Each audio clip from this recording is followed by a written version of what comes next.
Hello and welcome to another WeAreDevelopers Live. It's Wednesday again. We're sitting together and we got a friend coming along to chat with us about different bits and bobs that are happening in the technology world and in other worlds around it. Dan, how are you doing? Yes, I'm very well. I'm really looking forward to today because I love CSS and I've just finished writing an article all about it. So I really enjoy those times when I just get to kind of forget all of the other parts because I do love CSS. So we're going to learn a lot today and we're hearing from a bit of a master. So yeah, it's going to be really good. Cool. And yeah, without further ado, let's get him on stage. Today we got Zoran Jambor from CSS Weekly. He's running a newsletter that actually has a lot of CSS features and he does a lot of stuff on YouTube as well, with really short introductions, videos, and little bits and bobs. And it's not only CSS. I found, for example, the other day you did that thing about like using your fingerprint to do sudo on the terminal in Mac. That was pretty amazing.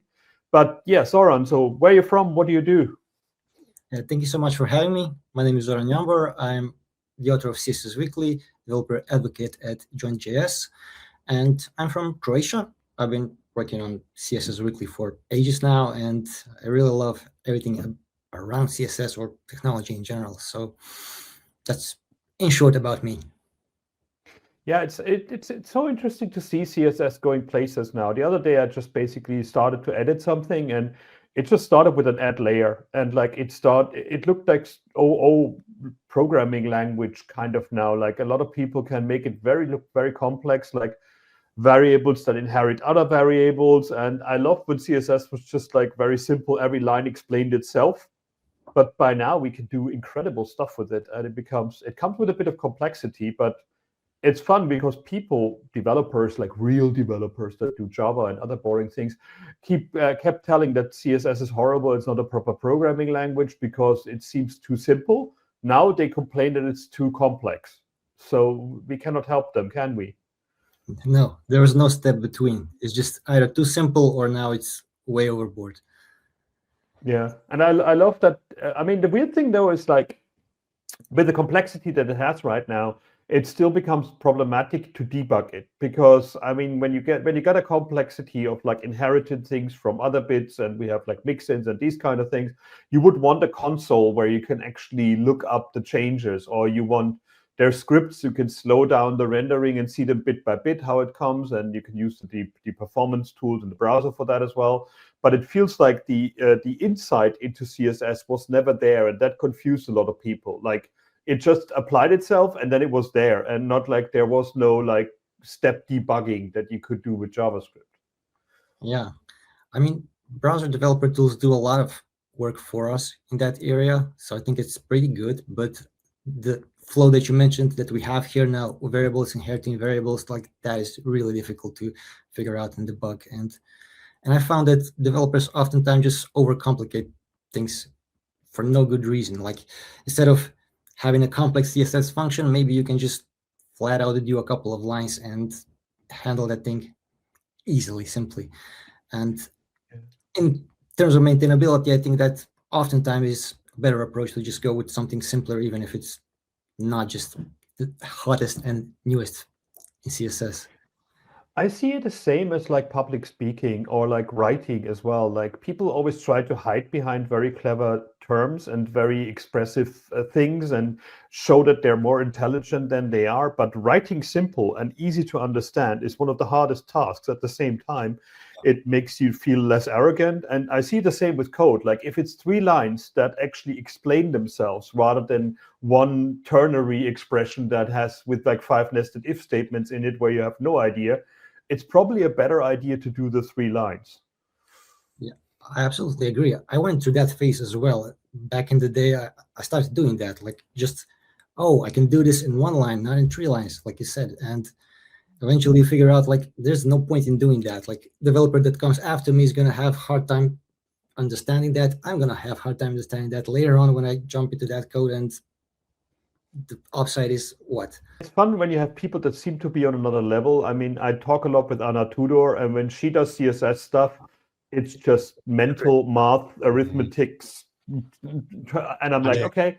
Yeah, and she's like, so why do people get this? And I'm like, because it's unreadable. I have no idea. This looks like ASCII art now. Like, this is not CSS any longer. Yeah, I agree. Anna's stuff is amazing, but I don't even go into understanding it. It's way too much. We used it in Edge to test our CSS engine because the stuff is normally so brutal and so hard on the rendering engine to make it perform. We used her demos that she had on CodePen, so that was quite fun. Let's go and take a look at some news and some stuff that we can share and we can start chat about. The first thing that I found very interesting is to cause havoc and to actually be annoying. The as seen on TV that you probably have seen somewhere on like advertising and stuff has come out of copyright. So you can put that on anything now. So if you want in your CSS weekly videos, you can select as seen on TV. Nobody can stop you from doing that. It confuses the hell out of people. And I love that when a brand that has become such a weird thing, because it was for advertising things that had a TV ad, and that was the only allowed to do that. But now you can do it wherever, and that's actually quite fun. That every time a new year comes around, the things go in the public domain and copyright runs out, and that's when you can actually do these nasty things and interesting things. So then, if you said your band is going to record some new songs, you can actually, as seen on TV, as one of the titles and use that logo, and there's going to be a lot of recognition going on. Absolutely. I mean, I love the little detail though when you read that Wikipedia page at the bottom, which is the alternative version, which is as seen on TV in some countries. I like that it's sort of like we're such a big deal, we're famous, but only in countries where you won't have watched the TV. It's like saying, I've got a friend, but they go to another school. Yeah. Brilliant. Or the girlfriend from Canada, like that nobody ever met kind of thing. Like, yeah. It's interesting as well in England when you had CCTV cameras and you basically were in front of it, you could ask for the recording by law. And I think there were bands playing in front of CCTV cameras and had like music videos of them just playing randomly in the street that way. So that was another fun thing. Now, I want to give a trigger warning on that next one. And it basically, it's been doing the rounds, and I found it very fascinating that this is just, the Windows cursor is not symmetrical. And I mean, if that's the case, then everything is out. Like, have that beer, get another pizza, have another cocktail, like, don't pronounce the P in pterodactyl, like, do whatever you want, because there is no law any longer. And this is just, what cracks me up about this the most is that did the rounds, and people were like, oh my God, why did you do this to me? I'm getting triggered. And I'm getting more triggered by Windows cursor, because this is a mouse pointer, this is not a cursor, and cursor is written with an O and not with an E. Oh, wow, I didn't even notice that. Me neither. Isn't that bad? Yeah. So focused on the asymmetrical arrow that we didn't actually notice that. Yeah, it's a good point. It's still irritating though. Yeah, it's a shame I don't work at Microsoft anymore. I want to find out who did that and say where it lives and dox him or whatever. Because it's like, this is just not right, is it? Isn't that a design decision maybe? Like maybe there's a reason behind that. Like when you have things centered on the screen, like if you do a mathematical center, that's not visually as good as a little bit off center to the top, because it's just more prominent and easier on the eyes. So maybe that's because of face tilt or something, or like because we look over things, or that might be an interesting one. Yeah, that's what I mean. Like that can't be by chance, like that there has to be a reason for it. But it's a wonderful thing to annoy people with it. Like it's even harder to paint it that way, isn't it? Because it's much easier to make an arrow that just is centered. See, I wonder if actually, if you were to put that, if you were to like zoom in and do that sort of by blocks, pixel art, I think you might be onto something, Zoran. It might be that, that like that idea of like you've got your one pixel, and so if you're then going to try and blur around that, you end up with this odd number of like 5 or 3. So it could be that, they had to pick a side effectively. They couldn't land in the middle. And I mean, this was the days when it was still CGA displays with like 640 pixel width of the whole screen. So that might be another bit about it. So it's interesting. I found this really interesting as well, that Block just like laid off like 4,000 people of its 10,000 and said it's AI. And it's interesting how much backlash companies get for that right now. That basically says like, no, I'm sorry, it's not AI, but you actually hired too many people and you didn't know what to do with them. So the narration of like AI is moving so fast that we can get rid of a lot of people seems not to be real. It feels to me like an easy excuse to get rid of people that are expensive. And there were so many stories of people laying off a lot of people because of AI and then rehiring them because the AI just basically didn't create what they wanted to. But I found it interesting that Malik talked about that for a while, and I don't know. Like, I mean, the idea of like being replaced by AI is a fear that a lot of people have, and when you see these like mass layoffs, it's super annoying. Yeah, it's been happening a lot lately, and there's probably a lot of layers around that. And one of the things is that, from my experience, I've heard about stories, companies before developers were scarce, and you just had to hire people that were on the market, even if you have no needs for that. And now they're probably realizing, okay, development is shifting in a completely different direction, and we have all those people that we didn't need in the first place, but they were hired with a reason, because by the way that things were going, we're probably going to need more developers. But if we don't get them now while they're on the market, we're not going to have anyone to hire.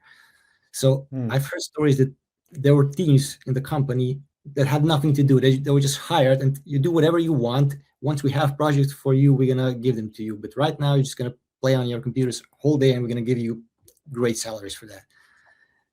So sounds like a good thing to have. Like, but yeah, it feels too good to be true. And if something in the workshop, in the work environment, feels too good to be true, it probably is, and it's not for long. And there's no longevity in it. But yeah, it was interesting to see, especially like Block coming up with that as they were all like, oh, we're the good guys. We're not like the Amazons and others that lay off that many people. But like, yeah, it will be interesting to talk to them about it, because there is reasons, and I mean, it's understandable as well. But that excuse of like AI is making everyone more effective, I don't buy it. I think there was something in there as well, actually, about how some of this is just signaling to investors. And I thought, God, I mean, to play with people's lives like that, you know, we've got, I mean, however many thousands of developers, 4,000 developers, you know, or people in tech that are now looking for jobs. And, you know, we've got somebody coming on in a few weeks that's unfortunately been a victim of this specific layoff. But they're referring to it as, you know, really it's a way of signaling to investors that we are kind of decisive and that we move quickly and that we do what's necessary. Again, that's one sentence signaling to investors, but it's 4,000 people's lives and their families that we're talking about. So yeah, this stuff doesn't land well with me. It's quite sad to see. Yeah, like if the only reason is we want to take our shares up, then that's a really bad thing. If there is another story behind that, but they have to share this nonsense for investors, then, you know, I don't know. And might make some sense. But again, people who are affected by this, yeah, it's horrible. Well, their shares were sold like 25% on the first day, but that's normally a blip as well. Like it goes down after that. And the other thing, of course, like people don't talk about the numbers, how much it costs to get rid of that many people. I mean, in America, it's not as bad because you just pay them like a salary of a month or something and like a lump sum. But in Europe, like for every year that you work at a company, you have to get like 1 month of salary free. Like, I mean, when I left my companies, I got like 8 months salary for tax free because of it. And that was by law. And there's a lot of money being wasted on letting people go. And of course, it also tarnishes your reputation, because like, why would I come back to that? Like, why would I try that again? But yeah, I just realized this little touch there when you scroll. That's pretty cool that actually the header moves away first and then the rest of the page scrolls. So it's a very simple thing to do in CSS, but it's cute. Never realized that on this blog before. Cool. Cloudflare said like they rewrote Next.js in the API in 1 week with AI using White and Claude, and yeah, I'm okay. I wonder how many tokens. Yeah, okay. Go ahead. Yeah, I mean, they said they spent $1,100, but I don't know how many kind of actual tokens it was. But it was really interesting actually to read, because, you know, I do use Next, but in the last year or so, it's come under quite a lot of fire. It's had things like security vulnerabilities that were there for quite a while and were very widespread and not noticed until they kind of obviously been kind of implemented by a lot of people worldwide. But also, in this article, it basically reveals the kind of lock-in that goes on. Now, I noticed some kind of lock-in in the sense that when you build something with Next, it's very easy to deploy with Vercel. And that obviously makes sense. It's where it's from. But I'd come across 1 or 2 times when I tried to deploy to Netlify that I have these issues, and I don't remember exactly what they were, but they were issues that weren't occurring on Vercel. Now it's the same build. It didn't really make sense to me as to why it was having issues with Netlify, but this does reveal that there probably is some kind of makes sense, but some leaning towards Vercel. It's made easier by it being made by Vercel to then deploy on Vercel. So that's meant that for people who don't like that, because some of the costs with Vercel have caught people out, they can sneak up on you, particularly image optimizations, caching, things like this, largely because of changes to the framework that then people maybe didn't change their mental model or update their code. And that then makes very inefficient caching and image optimization, which then results in these bills. So I think it totally makes sense that somebody from Cloudflare or this engineer would try and recreate it, not just to show where the issues are, but also to try and help people, I suppose, using the beauty of, I assume it's open source, to let other people do the same thing and try and fight your way out of that lock-in. So yeah, really interesting, and it's hopefully going to put pressure on Vercel to fix some of these issues and kind of bring it up to date. I still think like 1 week with AI is not that impressive. I mean, that's how I got like into the headlines of like, oh, AI, you get a swarm of agents to do it in a day. Like it feels, but yeah, I guess with like testing and making it proper work. So yeah, it's interesting to see that. But yeah, it's good to see reverse engineering happening in that AI space as well, rather than like getting there. Talking of Next.js, there's this interesting bit as well where like Next.js repos target developers via fake job interviews, and that's connected to a North Korean hacker group. And I found that really fascinating, that basically you get a job interview and they send you to a repository to fork some code, and that actually had malware in it. So you cannot trust anything any longer, even job interviews. It's really bizarre. Yeah.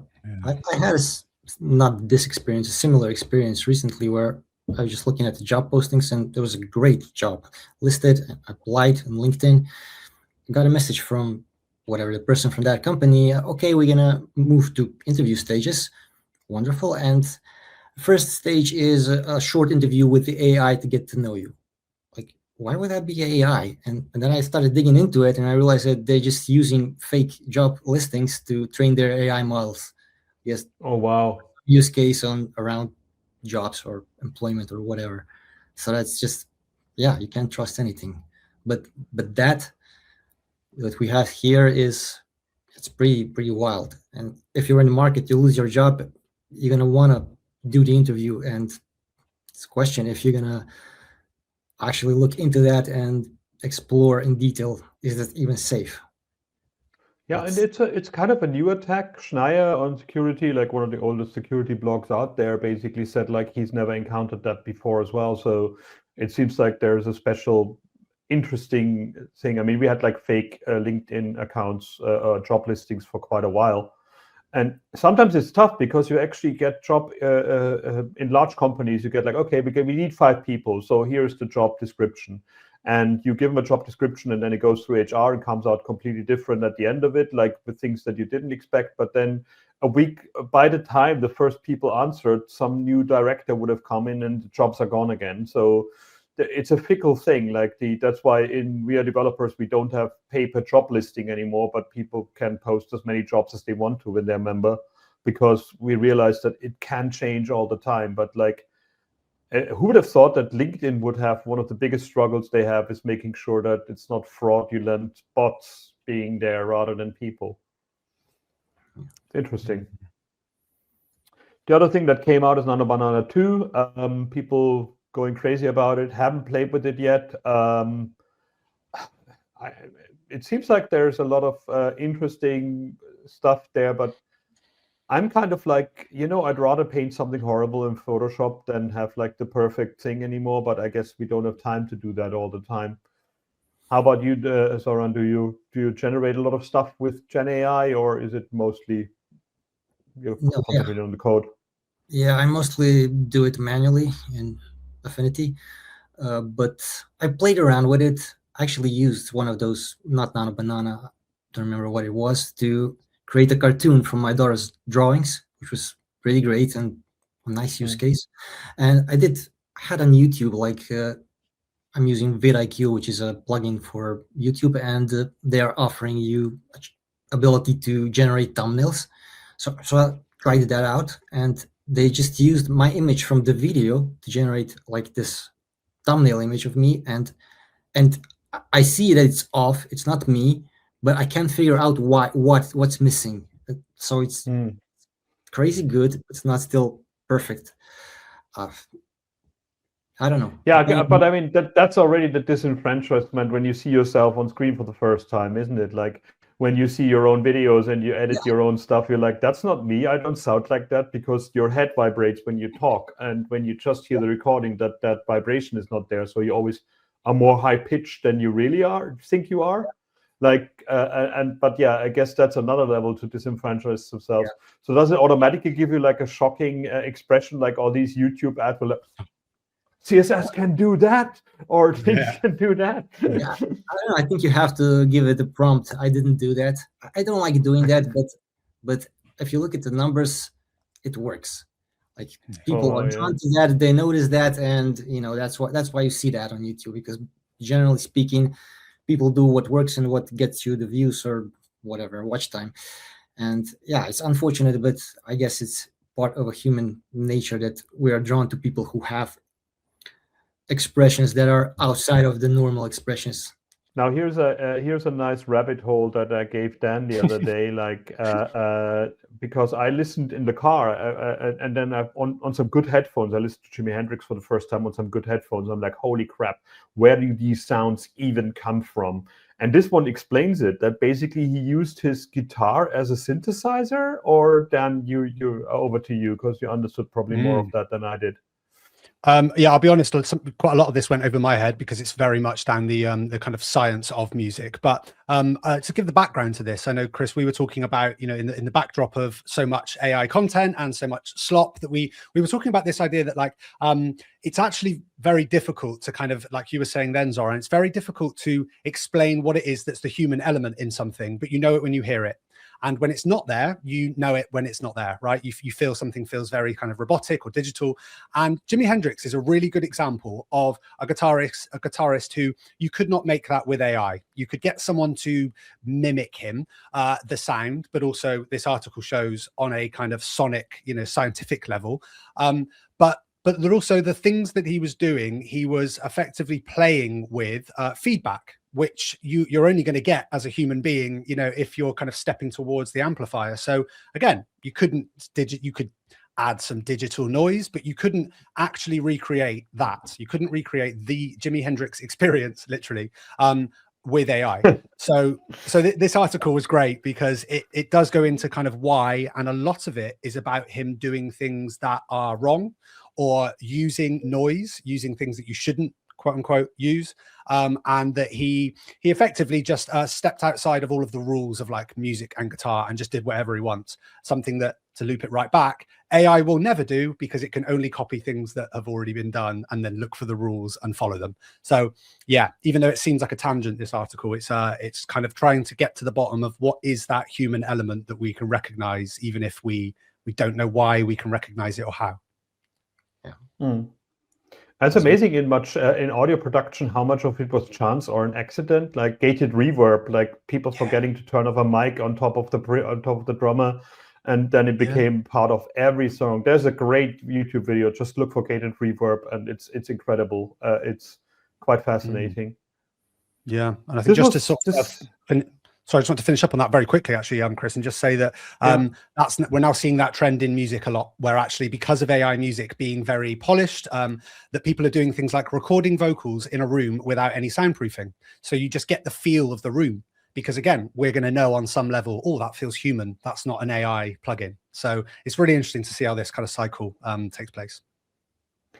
This is an interesting research as well, where basically people used OpenStreetMap and I guess data from different electrical providers to show like where the most hungry power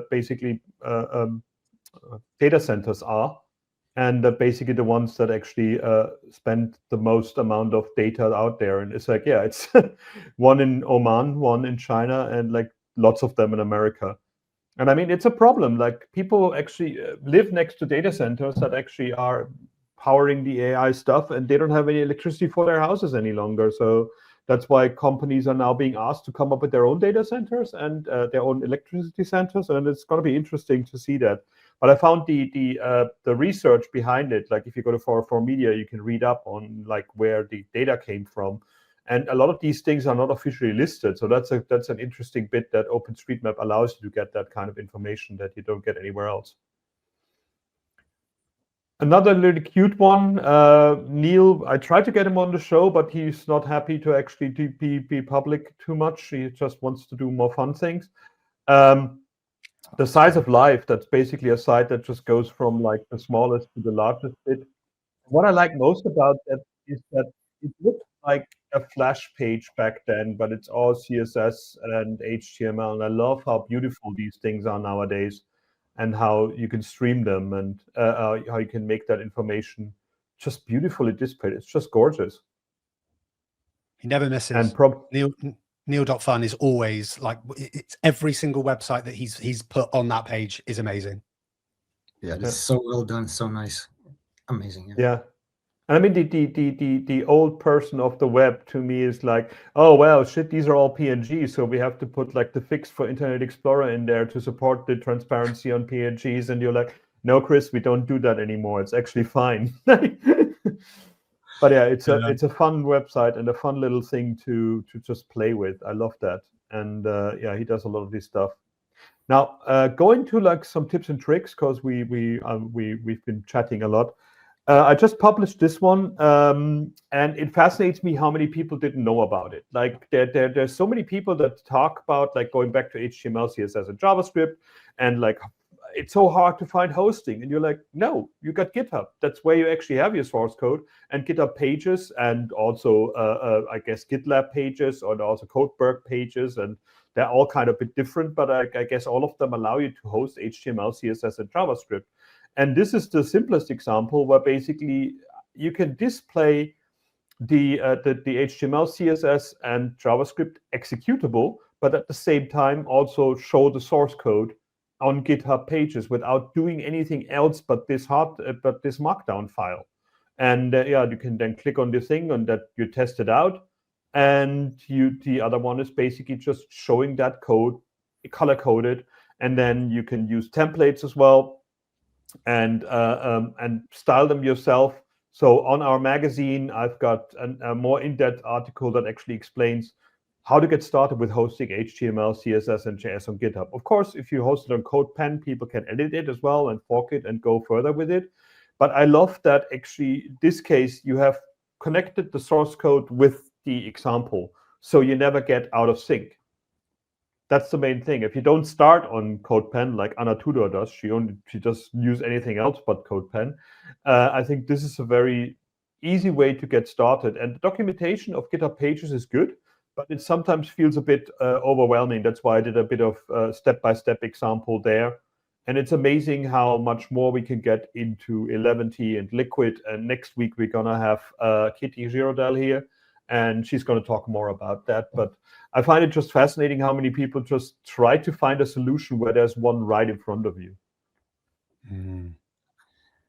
I completely that. I used it ages ago, like maybe 10 years ago, completely forgot it. And now that I've seen your article, oh yeah, that's possible. And I've checked my GitHub, and I do have like a simple page on GitHub IO. So yeah, it's good to be reminded that a lot of things can be simplified. Yeah. And the most important thing here is actually that actions page that you check and see. You see the workflow where it builds, and if it fails, then it tells you why it builds there. And that was great that nowadays it's actually like 2 or 3 minute build. And like basically back in the days when GitHub pages started, it was just random. It could be half an hour, it could be 10 minutes. You never knew when your thing was being built. And now you got this insight as well to see where it's being built. So that's quite interesting as well. Now, Dan, you sent me.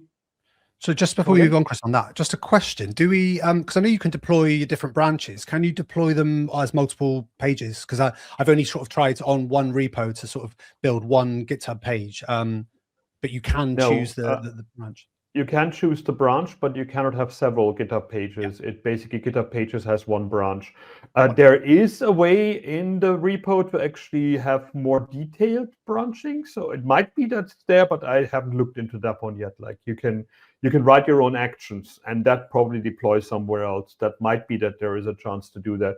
And of course, it's very easy to connect the domain to it. Like the developer advocacy handbook that I have is actually on GitHub as well. It's hosted there, and I just connected the domain, and that basically you don't need to, and that's just a CNAME entry in the repo, and in your DNS settings of your domain, you point it to GitHub.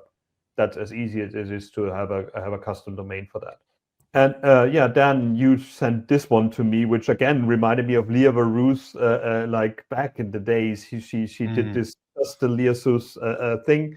And that one became part of the developer tools as well, like in the animation editor in Chromium tools. You can do that as well. But this is basically just in detail doing sign animations and then exporting them. What format does it export it? Oh, in CSS.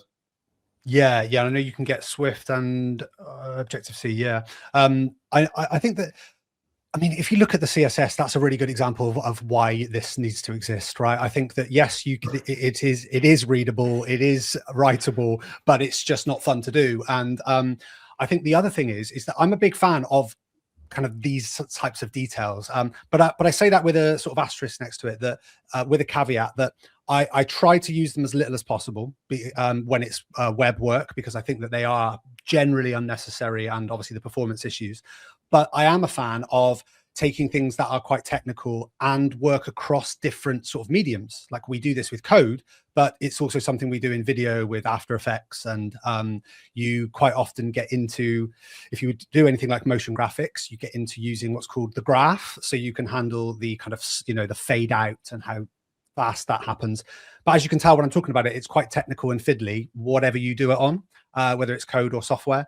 So this is just brilliant because it's visual. You can see with the lines, the curves, you know what you're going to get. And I mean, look, it's going to save you having to look at that CSS. And although Zoran, I think there's something tells me that you would love to do that by hand, if only for the newsletter content. But yeah, it's great. No, I wouldn't. I never do these types of things by hand. I love tools like this one where you just have one simple thing that the tool does and just handles it for you, because the thing that we're talking about here is very visual. So I can read numbers like that to understand what's going to happen in the actual animation.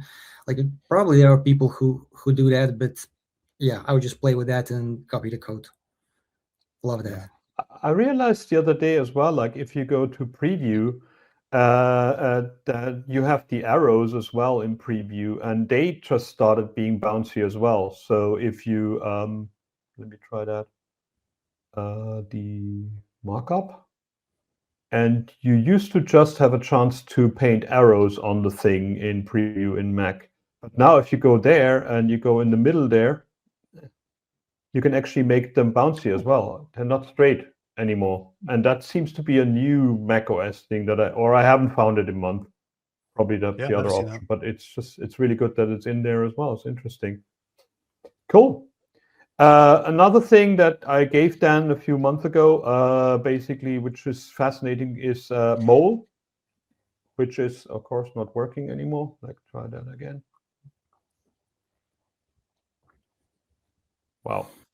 It's basically a terminal thing to clean your Mac. So you basically have an interface, an interactive interface that says, like, okay, MO, and then it says like, okay, we found app cache, we found browser cache, developer tools that are unused, app-specific cache, and so on and so forth in the trash. And then you realize just how much data you have on your hard drive that doesn't do anything, that you can actually free and clean up quite nicely. Probably there's something for Windows as well that way. That probably comes with like 15 pop-ups and like, are you sure you want to do this or not? But it's interesting to see. And I mean, Dan, you said you cleaned up a lot of stuff using that, right? Yeah, so I've got a Mac Mini M2. I think I'm on 500 gig as the storage space, but I ran into an issue where I was on about 40 gigabytes left, and I thought, I don't understand how all of my work is on, you know, Google Drive, and it's all kind of run out of the cloud. And it turns out that it was mostly files that are downloaded through things like music and video production, lots and lots of these kind of dead files that were just caches and all sorts, that even when I use the built-in Mac cleanup tools, it doesn't really get them, because I look at the list you've got there, Chris, with Mole, and that's pretty much everything that the Mac sort of storage cleanup doesn't go and find. It doesn't find things like browser, I don't think anyway, you know, kind of browser files and things that are just sat in sort of different caches. It pretty much just shows you, here's your documents, here's your large files, here's your applications, which ones you want to get rid of. So yeah, I ended up removing, I think it was 360 gigabytes in one go. I just left it running for about an hour, came back, was expecting to have about 100 gigabytes free. And then I saw 360 and I actually restarted my Mac because I was like, well, that can't be right. And yeah, it just shows how much, like you're saying, things just get stored as standard on your kind of, you know, your main hard drive, your internal hard drive, by a lot of these sort of different softwares, and they're downloading things just saying, do you want this? I know it's you have said you want to download it, but it mounts up very quickly and then isn't actually easy to get rid of. So yeah, I'm definitely going to use this tool and see if I can just clear off another 50. That'd be nice. That'd be good. Cool. Yeah, that's exactly my experience too.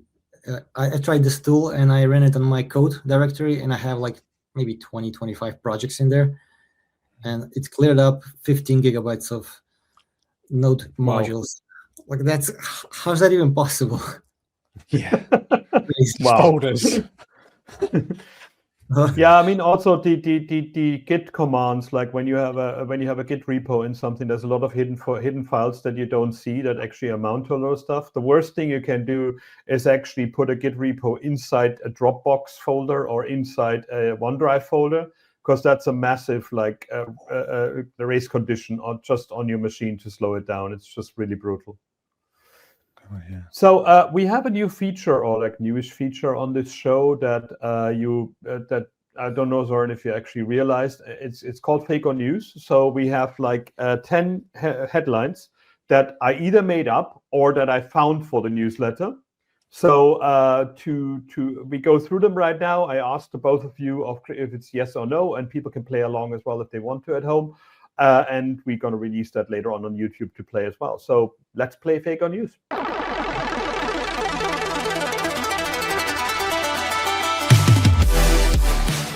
Microsoft deletes blog telling users to train AI on pirated Harry Potter books. It sounds real. It's gotta be. It was real. I mean, that was part of that whole drop of the Anna's archive. That basically all the pirated books in the past. Humanoid robot learns realistic leap movements by watching YouTube. I'd say that. Yeah, it feels true, doesn't it? Yeah. Yep. AI models deployed nuclear weapons in 95% of war game simulations. Oh, I hope that's false. I'm going to say it's true. It sounds... It is news, it's true. And I mean, this is basically the plot of War Games, the movie. Like, we warned you about this in 1986, and we're still doing it. New study shows AI can detect early signs of Alzheimer's through voice analysis. I'd like to say it's true. You don't think it? No. It's big. Ah. Burger King will use AI to check if employees say please and thank you. That's got to be true. Yeah, that's true. Yeah, if you pay somebody not enough, then you might as well dehumanize them, right? AI note takers are creating HR nightmares. Yeah. That sounds right. Yeah. Privacy It concerns. is true. Yeah, not surprised. Count the fingers. Nano Banana 2 automatically detects glitches and recreates the image. I don't think so. No. It wouldn't have done it in the first place. Yeah. Correct. Smart Ring monitors health and provides real-time medical advice. Yeah, that exists, doesn't it? I don't know. I'd say fake. Wait, advice. Yeah. How would it actually give you the advice? On your mobile phone, or how would you do it? That's a good point. Android app alerts you when somebody nearby is wearing smart glasses. Oh, great idea. If you've just made that up, which I think you did, that's a great idea. Yeah, I'll say it's fake, but It's true. I mean, there's also the thing that like today was a news item that it sends all the data to Kenya, even if it's not turned on. So Meta is in touch with the European Commission again about this. A dish of neurons playing Doom is the wildest thing I've seen in ages. Yeah, that has to be true. I don't think that's fake. No, it's news actually, and I mean Doom works on everything. Everything. It will be fun to actually talk to the maker of Doom again when he comes and speaks again at our event. Yeah, that was fake news this time. Well done. You guessed most of them correctly. Zoran, let's talk about some cool CSS that's happening lately. I mean, when it comes to the CSS news that you're doing, like where do you go to find them? Like, I mean, I have like 6,000 RSS feeds that I look through and several newsletters and stuff, and I troll like social media I gave up on because it's too hard to find things, except for LinkedIn. I have a few people that show their CSS stuff there, which we also had on the show, some of them already. But where do you go to find great things about CSS news? Yeah, same thing that you do. Like I'm subscribed to dozens and dozens of RSS feeds, and that's my main source. But I'm subscribed to just as many newsletters who share a lot of cool stuff, and there's a lot of overlap with my newsletter as well. But I often pick up things from them too. And social media is it used to be a great source to find good articles and stuff, but now these days it doesn't feel that way, at least. Like there's just things aren't surfacing, so I don't really use it. If I stumbled accidentally on something, then that's great. But most of the people that I follow there, I also subscribe to their RSS feeds, so I get that reliably from different places. I mean, I complained about this on my blog yesterday, where one of the biggest problems that I see in LinkedIn especially is that people show you something but don't show it to you.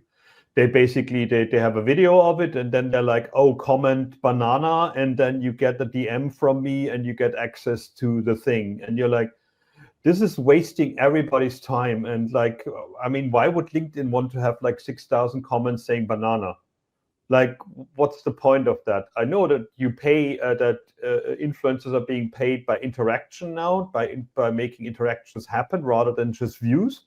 But this is nonsensical interactions. These don't make any extra efforts. And back in the days, people just pointed a code pen and you can play with it immediately. But then nowadays, you just see like some lines of CSS being written, and you're like, well, do you expect me to now copy and paste that into my editor and try it out? It's weird, isn't it, that people go away from that, like just showing to like, let's introduce yourself to something and you have to ask me nicely to get it. I think that's just another way of playing with the algorithms. So the platform creates an algorithm where they want to keep people on the page, and then people figure out a way to trick that, to game that. And so they have to catch up and now figure out how to remove that nonsense that they created in the first place by their rules. So I hate that. Like it's everywhere. Like on Instagram, there's a lot of those things that like they trick you. They show you a bit and then comment to get the whole article or whatever. And I guess it works from their perspective because they're getting engagement, they're getting more visibility on their profiles, so that's why they do it. But it's a very shady tactic. I don't like it. Yeah.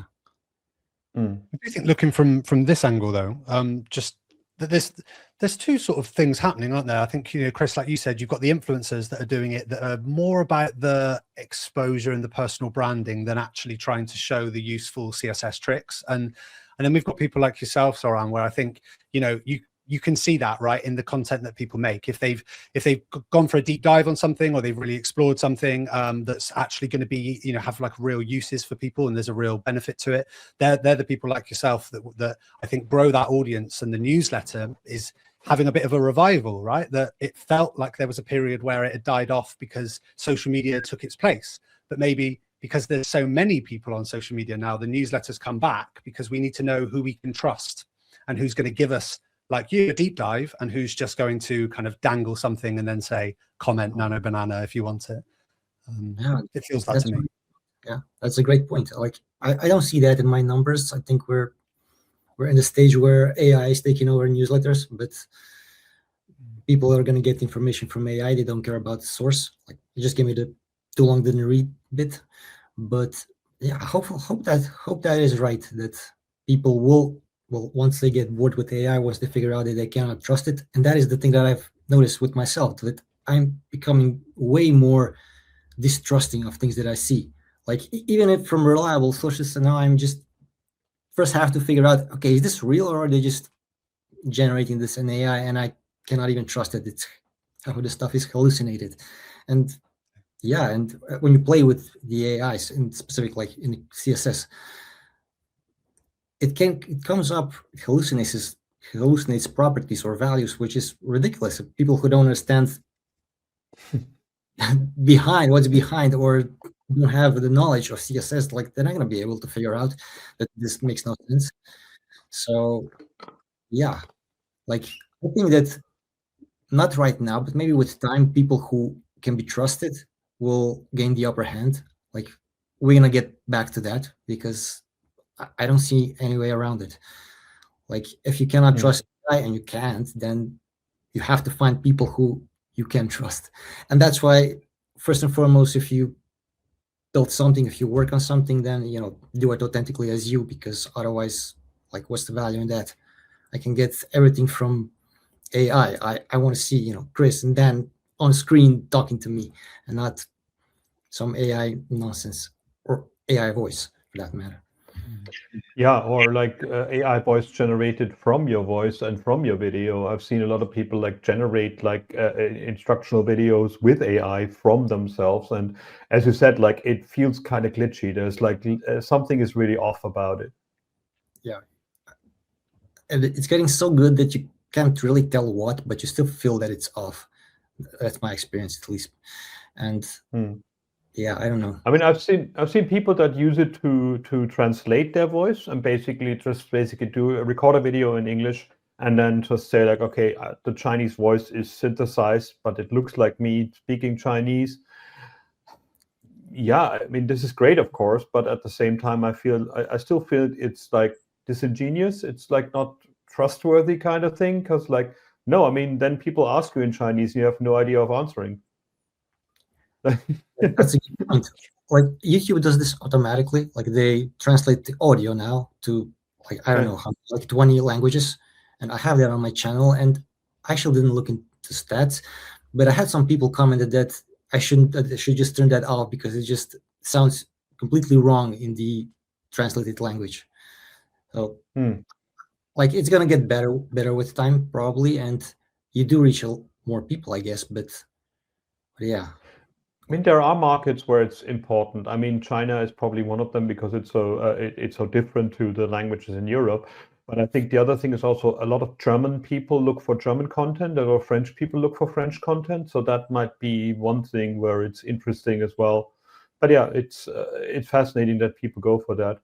I found this Can We page, which I found really interesting, because the Can I Use, of course, is the big one that everybody knows, but it has a lot of more stuff as well. Like it shows you like the AT interoperability reports about different screen readers and stuff like that, features and so on and so forth.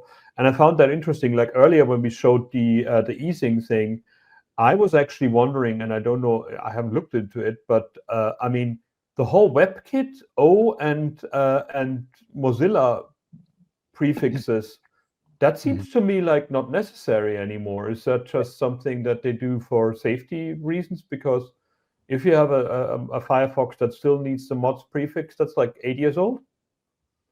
No, you don't need that anymore. Like, I actually looked through CSS Weekly archives, and I shared that tool like in 2020 or 2023. So it's probably a lot older than that. And yeah, it's not necessary to do that. But back in the day, yeah, this was the thing that you had to do if you wanted to. Yeah. Use features. Those were. And it's a lot of craft. It's a lot of stuff on the web that's still out there. And like, I mean, these are not an issue, but when it comes to like old Internet Explorer stuff that were filters, those filters were actually executed JavaScript inside CSS, so they're an they're an attack vector. So yeah, clean up your old crap. That's really important, is what I'm saying here.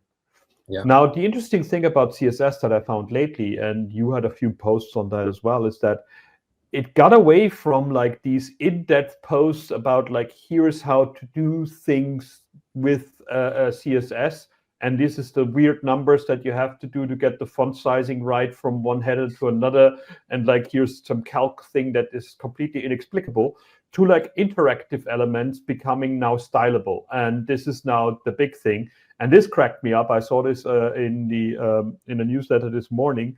The select box is now stylable. It's fully stylable. And that's finally a thing, because people used all kind of extra things to make that. But this is really, really cool. But basically, you select your fruit by shooting it. And I love developers. I just love developers. It's just crazy. This is not fitting. So let's open that actually in a new tab instead of the other one, so you can see it properly. Oh, wow, that's broken. Okay, fair enough. Okay, but you basically, you shoot the different fruit, and that's how you select them, rather than like just having it in there. And this is just, yeah, it's just CSS, and it's not even JavaScript. Look at that. This is just mental. Like, how do you even do that? Like, Yeah. oh, wow, animation delay and everything. So this is just very, very much fun. You can do everything. And yeah, that's over engineering it, but the money does a lot of great stuff. Yeah. Yeah, Tenani, where is he from? I don't know. Oh yeah. Oh God, mini CSS Mario. Yeah, I already know something that I want to play with. Okay, that's fun. Very cool. Also, lists are finally fully stylable. So Andy, Richard Rutter, who actually I haven't seen him do anything for a long, long time, has an in-depth article about list pointers. Now, one thing that annoyed me about this is like, when you turned off display on a list, that Safari didn't announce it to screen readers anymore as a list, because too many people did that and it was overwhelming people of screen readers. And that annoyed me, because I want to do the right thing. I want to do the semantic list and then not show it as a list, but then it doesn't display it as a list. So that felt like a really weird like loop thing that didn't work out.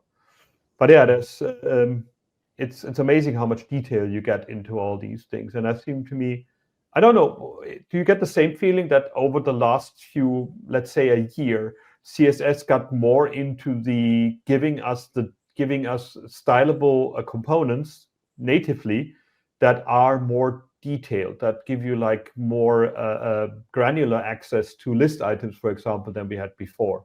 Like all the pseudo classes that come out lately seem to be the biggest change that happened in CSS.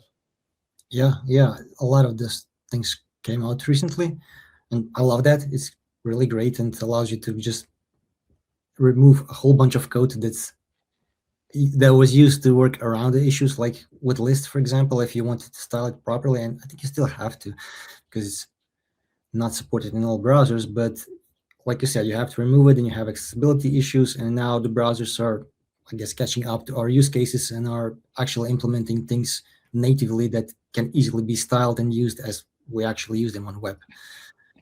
Because the first thing that you usually do when you create an ordered list is just list style none, because you cannot really style the native elements, or you couldn't before. So now there are ways, but I don't think it's there in terms of browser support yet. So, but yeah, features like that are really great. Another one that I love is, I think it's currently supported only in Safari, and it's a toggle for switch element on the checkbox. So basically on the input checkbox, you just put in, I think it's switch attribute, and it turns it into this like mobile style knob that goes left and right. And to do that with CSS, I mean, you can do it, but it is a whole bunch of code. You need to probably add some HTML elements around that, and it's just completely overwhelming if you create from scratch. And now we're replacing that with one attribute in HTML, and you can style it using the pseudo classes in CSS. I think that's great. And it's progressive enhancement because it's still a checkbox if it's not supported. So that's fine too. Yeah. Border shape is another thing that just went out. And this was basically Uma talking about that. And I found that really fascinating as well, because that kind of stuff was just like, yeah, you had to use SVGs, or you had to do all kind of extra. I mean, even people even use Canvas to paint things like that rather than just having it in CSS. And now you can actually do a border shape thing.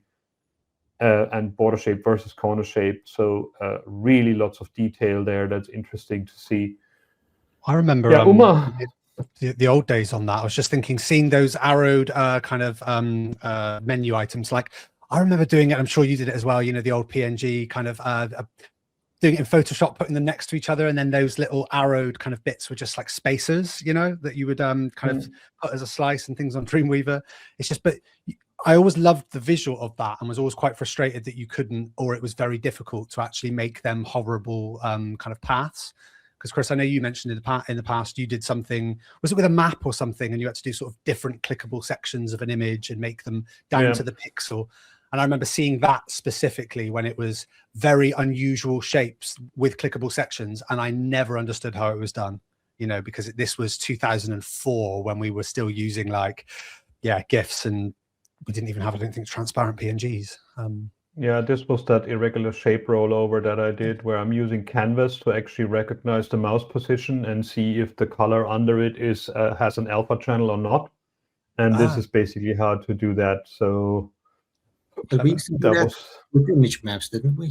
Wasn't that the use yeah, case? you can do it. Before that, you can even do it in image maps, but that meant you had to paint an image map for each of the images. So that was the other thing. And nowadays you can do it also with like transparency on the image. You recognize that automatically. That's something that I wrote about a few weeks ago as well. So, but I can't remember where I put it right now. But yeah, it's great that these things exist. So in terms of like timing wise, we've got another minute or so to go, which we chatted too much about it. So Zoran, I mean, CSS Weekly, guys, subscribe to it and watch his videos on YouTube as well. There's a lot of interesting stuff coming on there. What is your main thing that you get annoyed about with CSS and people? Like, what do people keep saying about CSS that you wish they wouldn't? And where can they find up-to-date information that's trustworthy on CSS, except for your newsletter, of course? Yeah, like, that's a good question. I'm not really sure. Like, I think that there's way too many people who just jump into one category or another. Like, I'm exclusively using Tailwind, I'm exclusively using CSS, and I won't touch the other. I think there are use cases for every tool or every approach, and if it works for you, great. But like, putting everything into one category, you should never use that. You shouldn't do that. I think that's the wrong mental model to have, so to speak.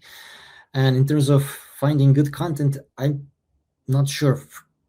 Follow people who people are already probably following, like we've seen their articles here. Like Una has fantastic stuff. Then I would mention Kevin Powell on YouTube, like amazing stuff. And you can also, if you find creators that you love, that you can trust, and there are quite a few in World of CSS. I share their stuff in the newsletter always, and those are the people who I don't even have to read the article. I know it's good, so I just can put it in. And if it's somebody new, I'm gonna have to read through it, make sure it's really good and not AI generator or something. So I don't know.